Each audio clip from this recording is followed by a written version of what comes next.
Book of Heaven, Volume 12, July 12, 1918.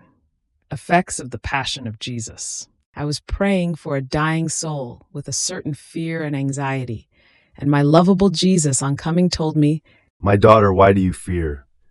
Don't you know that for each word on my passion, for each thought, compassion, reparation, memory of my pains, as many ways of electricity of communication open between me and the soul, and therefore the soul keeps adorning herself with as many varieties of beauties.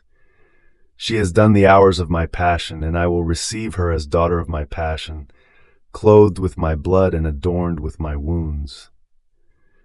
This flower has grown inside your heart, and I bless it and receive it in my heart as a favorite flower." and while he was saying this, a flower came out of my heart and took flight toward Jesus.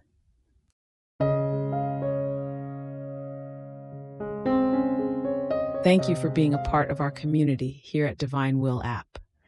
If you enjoy listening to Jesus's lessons on how to live in the divine will, please give this video a thumbs up.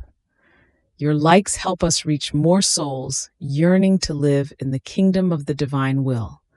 We'd love to hear your thoughts and reflections, so drop a comment below. Your insights not only enrich our community, but also inspire others on their spiritual journey. And don't forget to subscribe to our channel. By joining us, you're helping to spread the news of the kingdom of the divine will, so that together we can bring His kingdom to reign on earth as it is in heaven. In the divine will, always.